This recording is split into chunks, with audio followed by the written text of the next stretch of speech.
wabarakatuh.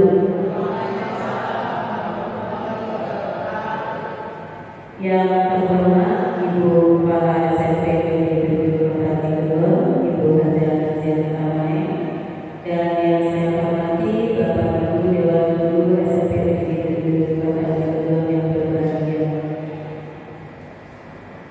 Alhamdulillahirobbilalamin, wabillahi nasta'in ala umuri dunya waddin, wassalatu wassalamu ala asyrofil anbiya'i wal mursalin, amma ba'd.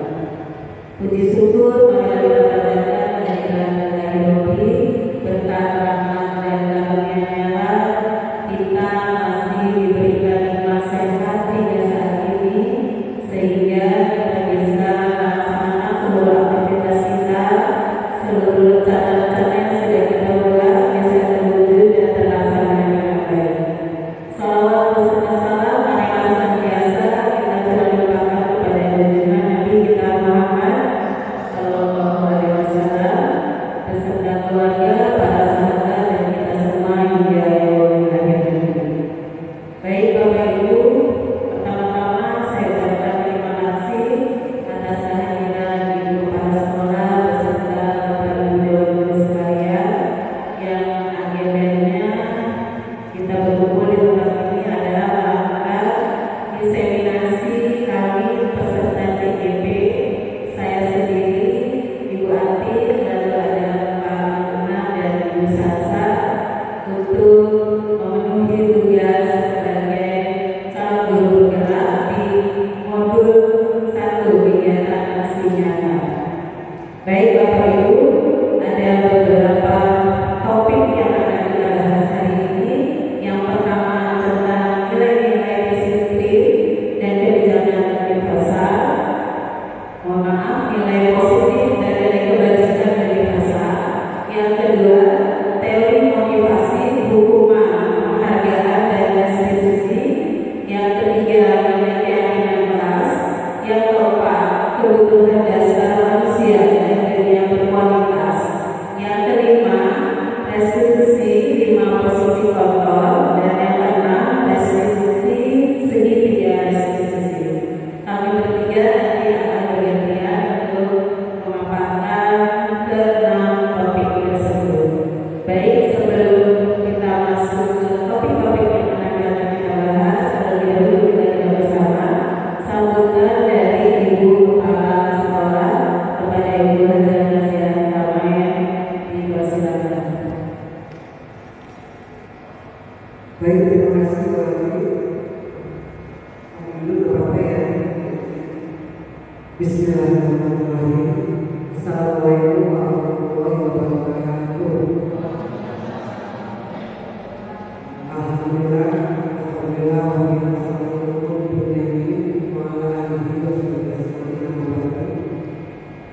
saya hormati rekan-rekan TGP, Bu Ati, Pak Umar dan Pak Sasa, yang kami hormati anak-anak guru. Terima kasih sudah bergabung dan hadir untuk salah satunya adalah mensupport kakak kita juga yang dalam hal ini menjadi CGP-nya. Dan hari ini kita akan destinasi aksi nyata dari 3 DPP dan Pak Umar serta Bu Sasa. Ini adalah sangat luar biasa. Kita support bagaimana tahun ini tahun umur ya untuk melihat belajar. Jadi semuanya diangkat, apapun itu harus ada hasil nyata, dan hasil nyata itu harus didestinasikan semuanya, bukan hanya teori, tapi untuk implementasi itu harus semuanya warga sekolah atau rakyat atau orang semuanya harus didestinasikan. Ini tidak ada namanya budaya positif dan positif dan pendidikan universal, teori motivasi, hukuman dan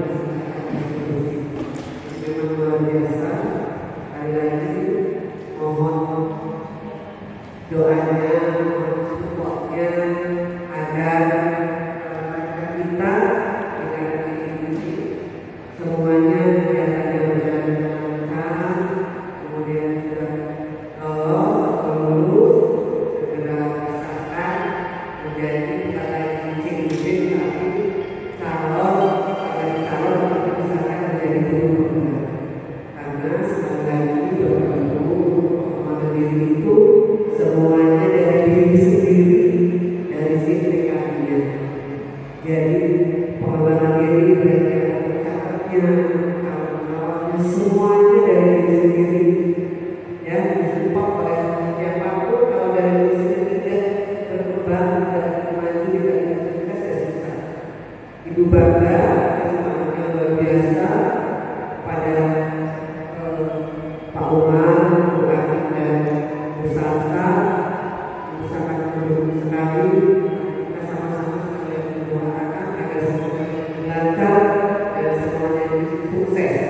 Dan rekan-rekan yang mahasiswa ini adalah ilmu ya, ilmu yang harus ini sebenarnya harus semua, karena memang ini tahun ini memang kurikulumnya harus seperti ini semuanya. Jadi sekali lagi identitas itu ya, terutama yang katakan sertifikat itu harus saling terbuka, yang jangan beda karena semuanya pakai aplikasi. Jadi kalau sertifikatnya jalan terbuka berarti kita tidak ingin maju pasif, ada pasif dan tidak ingin maju dari sukses. Mungkin itu saja. Sekali lagi semoga sukses para teman bersama dan berarti berjalan dengan lancar dan segera bisa menjadi guru benar. Amin ya rabbal alamin.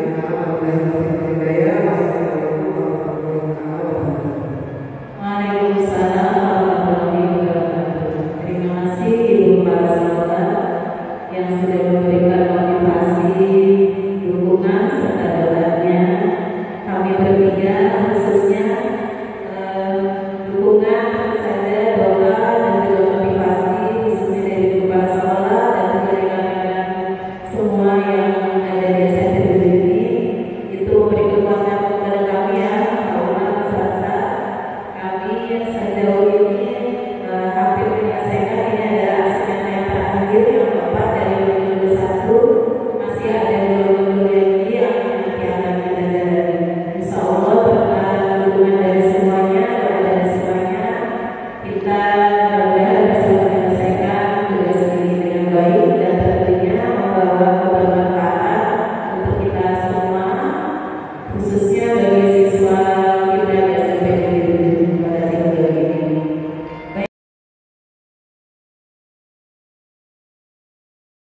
pendidikan ya, di bidang pendidikan yaitu Bapak Pendidikan kita diajar Dewan Mara yang ajarannya filosofinya itu ternyata tidak kalah hebat dengan ajaran-ajaran yang digagas oleh para ahli yang memiliki teori-teori di bidang pendidikan di dunia sana.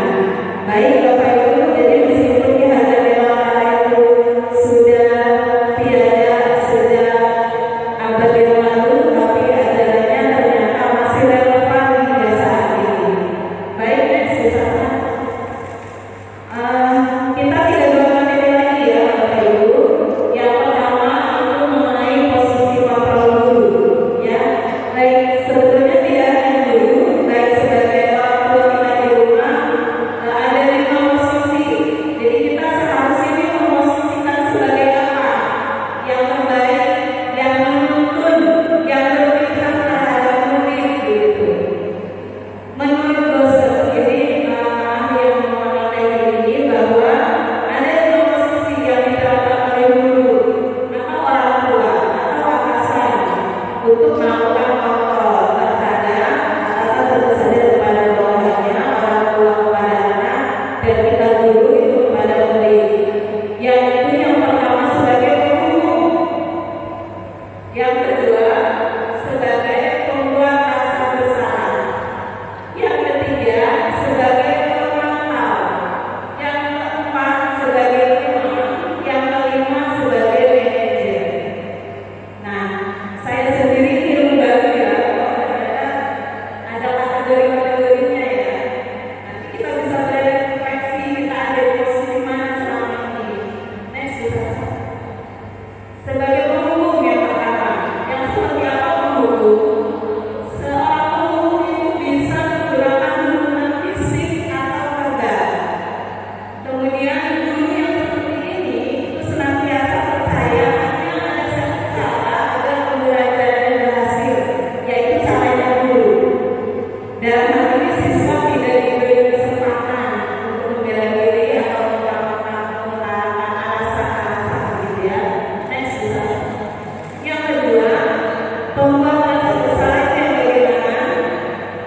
Pada posisi ini biasanya guru akan bersuara lebih lembut, berbeda dengan penghukum.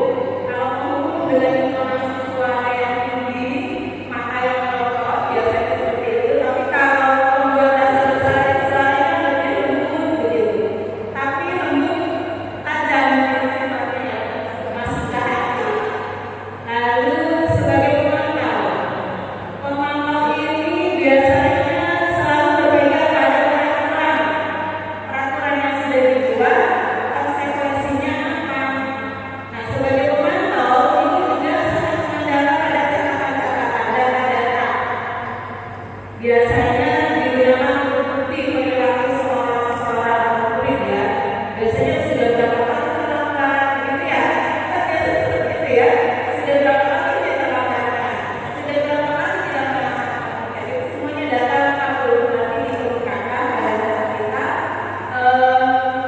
memberikan konsekuensi pada siswa. Ada istilah hukuman, ada istilah konsekuensi. Itu hal yang sama atau berbeda Bapak Ibu? Hukuman dan konsekuensi kira-kira sama apa enggak? Hukuman dengan konsekuensi itu sama apa tidak? Beda. Kalau hukuman itu biasanya sudah ditentukan. Kalau konsekuensi itu biasanya sudah disepakati terlebih dahulu oleh warga sekolah. Misalnya melakukan kesalahan nanti konsekuensinya ini seperti itu. Dengan kata lain, kalau konsekuensi sudah diketahui sebelumnya ya, oleh kedua belah pihak. Baik, nanti bisa. Posisi teman yang tepat. Posisi teman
segitiga si lanjut Bapak Ibu ya. Ini kayaknya silakan buat kita ya. Segitiga dan selisih. Next susah selanjutnya. Definisi dari segitiga dan selisih yaitu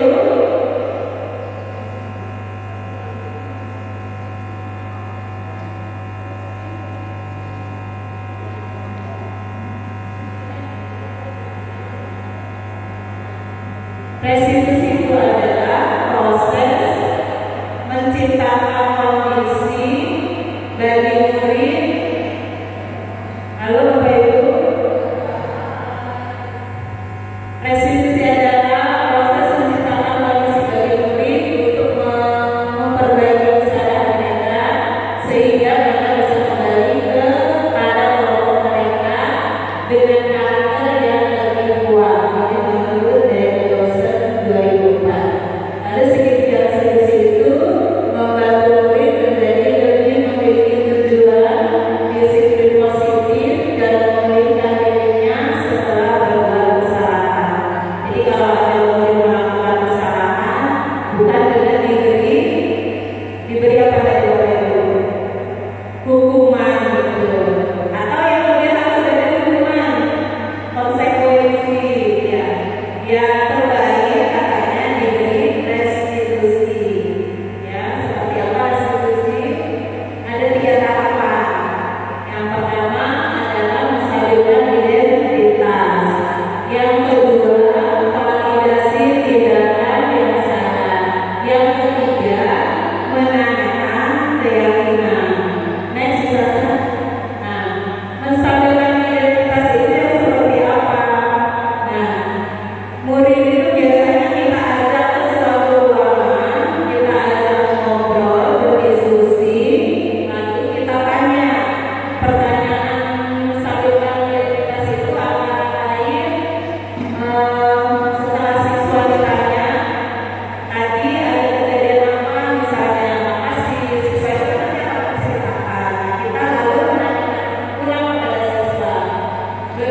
itu pada adanya hukuman maupun denda. Nah, mereka murid-murid ini yang sudah memiliki motivasi intrinsik juga akan berperilaku baik dan beralasan dari kebajikan, karena mereka ini dari orang yang menjunjung tinggi nilai-nilai yang mereka hargai atau mencapai suatu tujuan mulia. Nah, ini yang kita harapkan muncul pada diri setiap murid kita.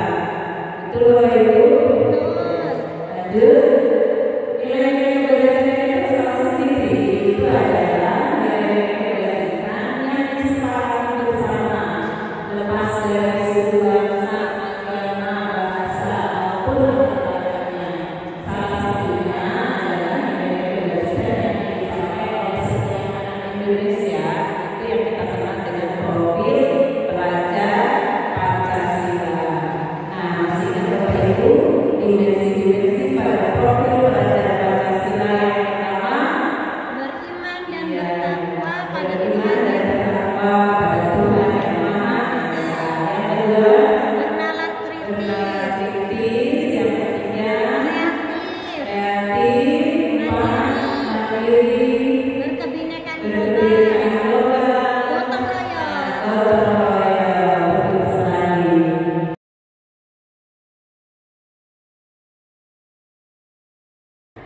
Nah, berikutnya tentang teori motivasi, hukuman, penghargaan, dan restitusi. Nah, kalimat-kalimat ini ada yang sudah familiar, ada juga yang istilah baru ya Bapak Ibu. Motivasi, hukuman, penghargaan itu biasa di kita. Nah, restitusi ini yang belum terbiasa. Kita simak dulu istilah ini. Next. Nah, menurut dari dosen ada 3 motivasi perilaku pada manusia. Yang pertama, untuk menghindari ketidaknyamanan atau hukuman. Nah, biasanya anak-anak ada saja yang seperti ini ya, melaksanakan sesuatu itu untuk menghindari hukuman. Yang kedua, untuk mendapatkan imbalan penghargaan dari orang lain. Dan yang ketiga, untuk menjadi orang yang mereka inginkan dan menghargai diri sendiri dengan nilai-nilai yang mereka percaya. Nah, ini ketiganya ini bagus atau ada yang paling bagus? Yang mana kira-kira Bapak Ibu?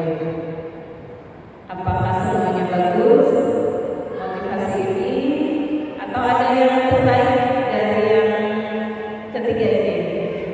Yang paling baik adalah Yang motivasi yang ketiga. Motivasi yang paling baik itu kan bersifat eksternal, ya. Kalau yang ketiga itu internal. Jadi kita harapkan yang muncul pada diri kita adalah motivasi internal. Next. Nah, dengan hukuman, hukuman itu sifatnya sekolah dari pihak guru dan dia menerima seluruh hukuman itu tanpa melalui kesepakatan atau pengarahan dari pihak guru baik sebelum atau sesudahnya. Hukuman ini biasanya bisa berupa fisik maupun psikis. Nah, murid atau siswa akan merasa tersakiti oleh suatu perbuatan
sudah cemas ya itu situasinya sudah tidak nyaman ya.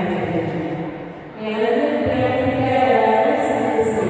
Diskusi ini merupakan proses kolaboratif dan mendalami untuk mencari solusi pada masalah kita dan membantu berpikir tentang kawan seperti apa yang mereka inginkan dan bagaimana mereka bisa mendapatkan orang lain.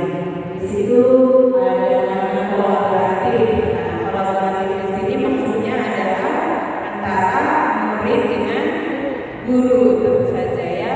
Guru dan murid, gurunya membantu murid untuk menemukan kesalahan yang sudah dilakukan dan mendiskusikan menggali supaya si murid itu dapat mengetahui cara untuk memperbaiki kesalahan tersebut. Nah, itulah restitusi.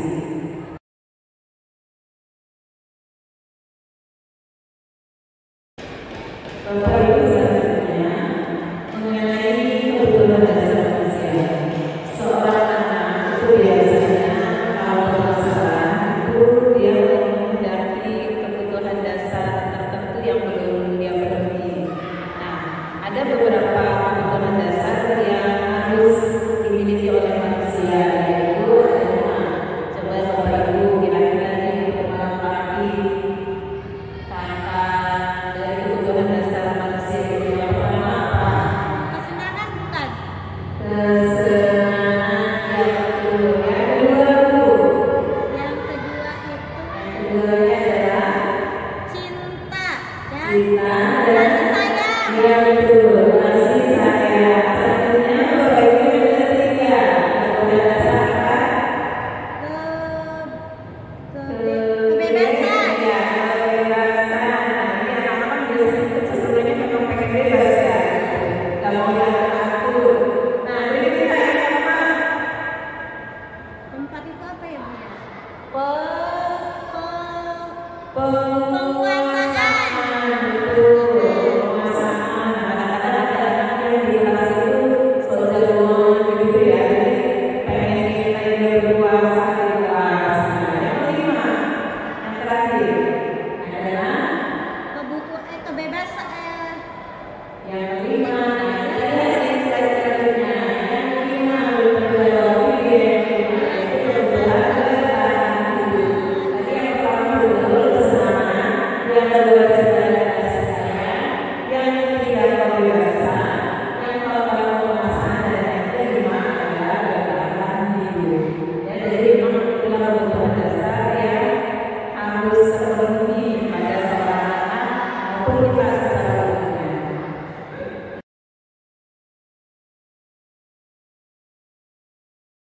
Inovasi itu merupakan salah satu disiplin positif yang diterapkan dalam membangun budaya positif di sekolah. Dengan adanya pimpinan kelas di setiap kelas, itu nanti diharapkan mampu mewujudkan dan pendidikan yang lebih berorientasi pada topik belajar bersama. Keyakinan ini juga diterapkan sebagai salah satu cara dalam upaya membangun budaya positif. Keyakinan kelas itu harus diberikan kepada murid dan dirumuskan bersama dengan murid demi membantu kemandirian mereka. Keyakinan kelas harus disepakati bersama tanpa ada paksaan dari semua anggota kelas. Jadi kalau dirumuskan bersama-sama sudah disepakati, nah diharapkan nanti muncul motivasi dari diri murid tersebut untuk selalu melaksanakan segala sesuatunya berdasarkan keyakinan yang sudah dibuat bersama tadi.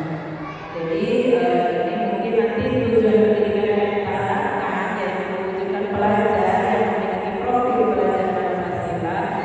Mudah-mudahan nanti akan terbentuk karakter pada diri siswa yang demikian.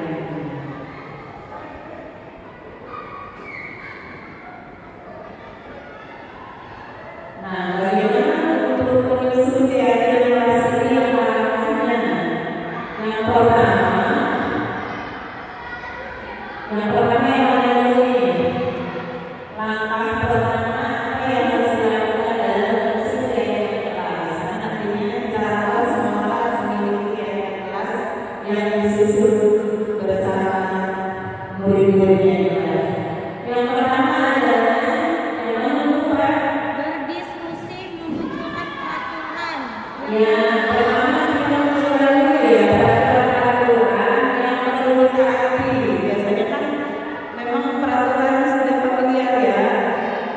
kita gali dari murid apa saja peraturan-peraturan yang kita dari ada di dalam kelas. Lalu selanjutnya setelah ada peraturan-peraturan yang muncul nanti Lalu mengubah peraturan. ya biasanya mengubah peraturan dengan positif. Biasanya kan kalimatnya itu dilarang membuang sampah, tidak boleh contek. Nah, kata tidak boleh, kata dilarang itu sebaiknya dihindari. Kita ubah menjadi kalimat yang positif. Lalu yang ketiga, Menjadikan peraturan menjadi nilai kebajikan. nah, dari peraturan yang sudah disusun tadi, kita carikan nilai kebajikannya apa. Contohnya apa nih nilai kebajikan? Saling menghormati. Ya, saling menghormati. Biasanya anak-anak itu menyebut-nyebut nama Orang tua, kemuliaan. Jadi itu nilai keyakinannya adalah saling menghormati. Itu merupakan nilai kebajikan yang bersifat universal ya. Selanjutnya poinnya adalah Berdiskusi mengenai gambaran perilaku yang mencerminkan keyakinan. iya, mendiskusikan gambaran perilaku yang mencerminkan keyakinan kelas. Selanjutnya apa? Berdiskusi lagi mengenai peran seluruh warga kelas. Lalu meninjau ulang keyakinan kelas. Peran guru apa, peran guru apa, gitu ya. Itu semua kita diskusikan. Yang harus dilakukan murid-murid adalah misalnya membuang sampah pada tempat yang sesuai. Itu kan sudah kalimat positif ya. Nilai keyakinannya menjaga kebersihan atau bisa juga larinya ke nilai kesehatan. Nah, langkah selanjutnya adalah setelah disusun keyakinan kelas tadi bersama murid-murid di kelas, lalu kita tandatangani guru dan seluruh murid-murid di kelas tersebut menandatangani keyakinan kelas yang sudah disusun bersama dan menempelkannya di sudut kelas.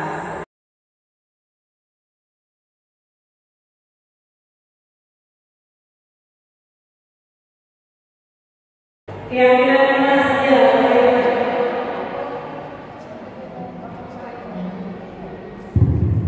Cek. Assalamualaikum warahmatullahi wabarakatuh. Menarik yang disampaikan Pak Umar, Pak Jati dan salah satu yang baru buat saya terkait dengan segitiga eksekusi yang adalah keyakinan atau keyakinan kelas. Keyakinan kelas itu kolaborasi antara siswa dengan guru. Nah, setiap institusi atau sekolah itu kan memiliki tata tertib. Nah, apakah keyakinan kelas dan tata tertib itu sama? Kemudian kalau misalnya berbeda, kira-kira apa perbedaan dari keduanya? Ya, itu saja. Terima kasih. Wassalamualaikum warahmatullahi wabarakatuh.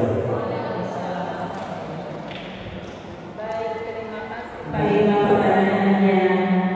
Tata tertib dengan keyakinan kelas itu apakah sama? Ya, di awal tahun biasanya sekolah kan memberikan tata tertib untuk siswa. Tata tertib ini nanti kita berikan dengan apa?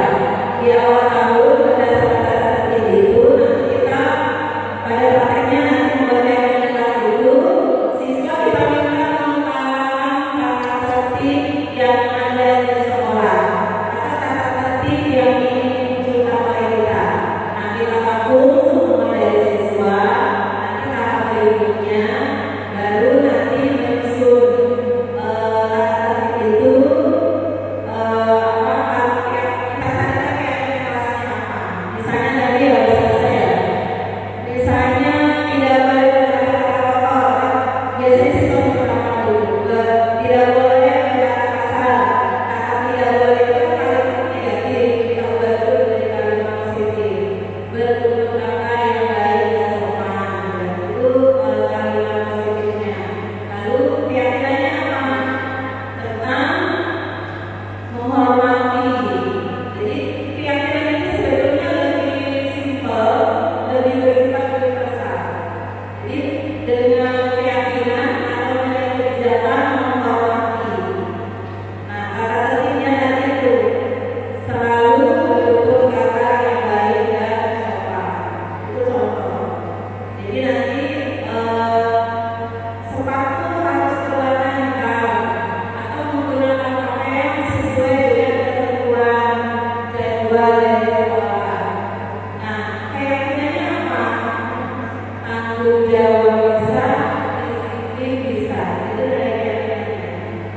Jadi dengan keyakinan itu kita ingin anak itu memiliki satu pemahaman nilai kebajikan yang bisa universal, tidak hanya tapi pada saat kembali ke masyarakat kerja dan kebajikan itu tetap tertanam mereka mahasiswa.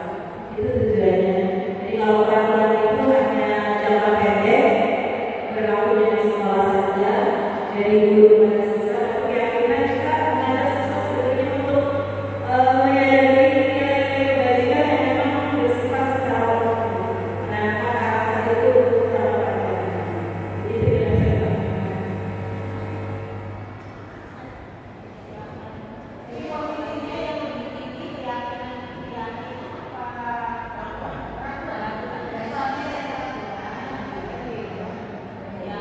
Jadi kita cari kan nilai keyakinannya itu apa.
membawa HP. Iya, tidak boleh membawa HP. Apalagi? Tidak boleh membuli. Tidak boleh membuli. Eri membuli saya.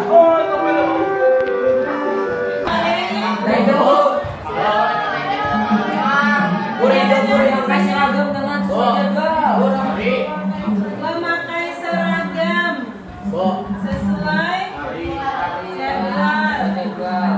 Sesuai jadwal. Terus apa lagi? Boleh membuang sampah sembarangan. Tidak boleh membuang sampah. Tidak boleh membuang sampah sembarangan. Tidak boleh apa? Tidak merusak sampah sekolah. Sekarang kita cek. Ubah kalimat negatifnya menjadi kalimat positif. Kata tidak bolehnya kan tidak boleh menyebut nama orang tua, berarti kita harus apa gitu? Menyebut nama orang tua.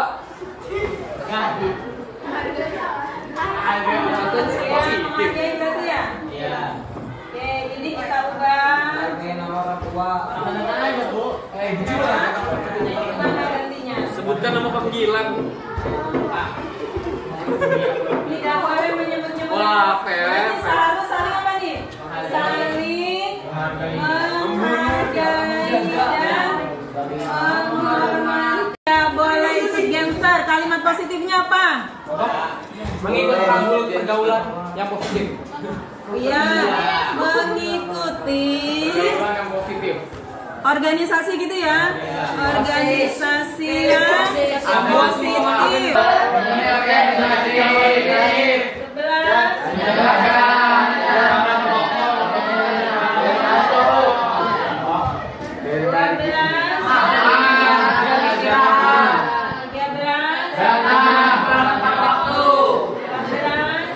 11, tentang kesopanan atau tentang kedisiplinan nomor 1. Membawa HP saat diminta guru untuk pelajaran. Disiplin. Terus menghargai teman. Hormat. Berteman dengan semua siswa. Hormat.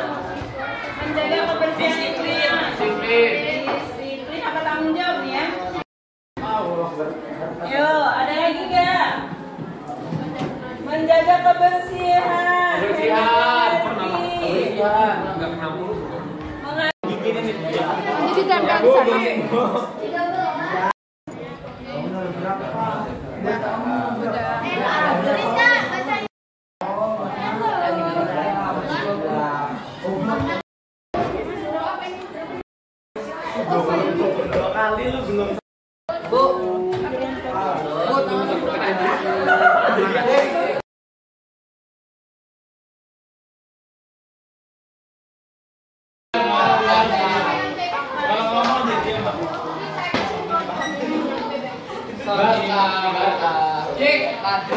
Jawab membawa HP saat diminta guru.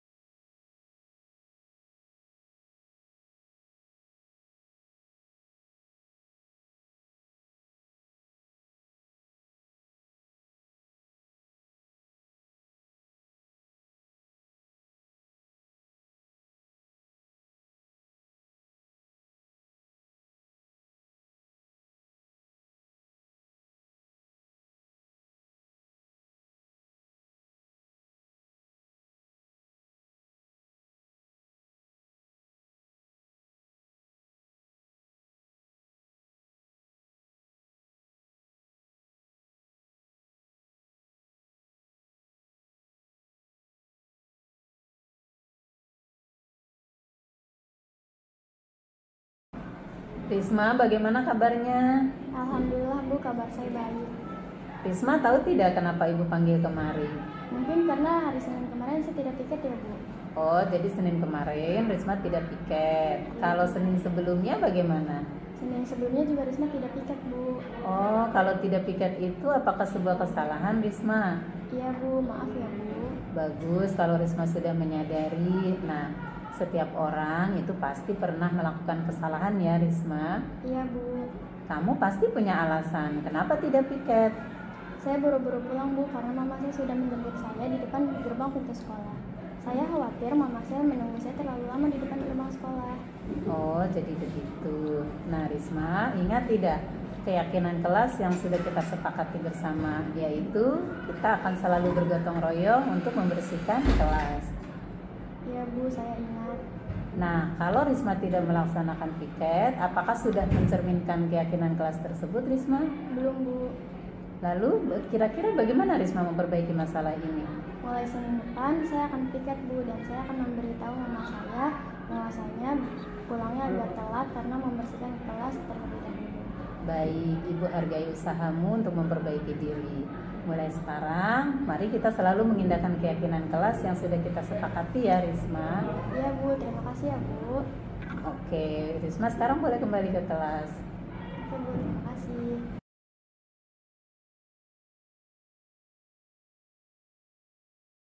Rido, bagaimana kabarnya? Kabar saya baik Bu, alhamdulillah. Rido tahu tidak kenapa Ibu panggil kemari? Iya Bu, pasti karena tadi saya memukul-mukul pintu. Nah betul, Ibu tadi memergoki Rido sedang memukul-mukul pintu. Namun Ibu di sini tidak akan menghukum Rido. Setiap orang itu pasti pernah melakukan kesalahan, betul tidak Rido? Iya Bu, saya minta maaf. Pasti kamu punya alasan mengapa melakukannya. Biar seru aja sih Bu, biar rame nggak sepi. Kamu pasti senang sekali ya. Ya Bu. Namun menurut Ibu ada cara lain untuk mendapatkan kesenangan. Bagaimana menurut kamu Rido? Ya Bu, betul. Nah, ingat tidak Rido, keyakinan kelas yang pernah kita buat bersama di kelas. Dalam hal ini, keyakinan kelas mana yang belum kamu tunjukkan Rido? Menjaga dan merawat fasilitas sekolah Bu. Lalu, bagaimana kamu memperbaiki masalah ini? Saya tidak akan mengulanginya kembali Bu. Kira-kira apalagi yang bisa kamu lakukan Rido? Saya akan mencegah dan mengingatkan jika ada teman yang melakukan hal yang sama dengan saya tadi Bu. Baik, Ibu hargai usahamu Rido. Mulai sekarang kita jaga selalu fasilitas sekolah kita ya Rido. Ya Bu, terima kasih.